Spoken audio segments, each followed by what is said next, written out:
திராவிட model அரசுனாலே அது பெண்களுக்கான அரசுன்னு தமிழ்நாடு முழுக்க இருக்கக்கூடிய பெண்கள் மட்டுமல்ல, இன்றைக்கு தமிழ்நாட்டில் இருக்கக்கூடிய ஆண்கள் மட்டுமல்ல, இன்றைக்கு ஒட்டுமொத்த இந்திய ஒன்றியமே இப்படித்தான் சொல்லிக் கொண்டிருக்கிறது.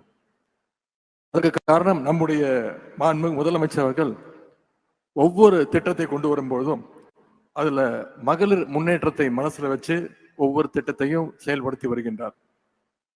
இன்னைக்கு பெண்கள் பல துறைகள்ல முன்னேறி வர்றதையும் சாதிக்கிறதையும் பார்க்கும்பொழுது நாம ஒவ்வொருத்தரும் பெருமையோடு சொல்லலாம், இதுதான் எங்கள் தமிழ்நாடு, இதுதான் எங்கள் தமிழ் பெண் அப்படின்னு பெருமையோடு சொல்லிக்கொள்ற அளவுக்கு நம்முடைய மாநிலம் இன்னைக்கு செயல்பட்டு கொண்டிருக்கிறது.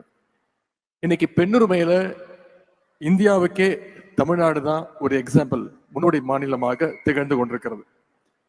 இந்தியாவில் மற்ற மாநிலங்கள் எல்லாம் பெண்களுக்கு உரிமையை தரணும்னு பேசிட்டு இருந்தப்போ, உங்களுக்கு உரிமை என்பதை தாண்டி அதிகாரத்தை கொடுத்திருக்கக்கூடிய மாநிலம் தமிழ்நாடு, நம்முடைய திராவிட மாடல் அரசு, நம்முடைய முதலமைச்சர் அவர்கள்.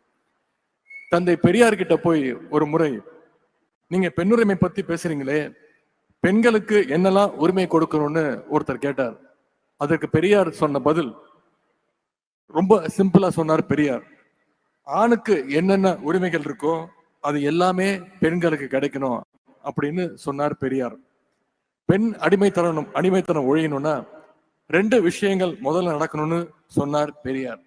ஒண்ணு, பெண்களுக்கு சொத்துல சம உரிமை வேணும். இன்னொன்னு, பெண்களுக்கு கல்வியும் வேலையும் கிடைக்கணும்னு சொன்னார். இந்த 2ஐயும் செய்து காட்டிய பெருமை கழக அரசிற்கு உண்டு.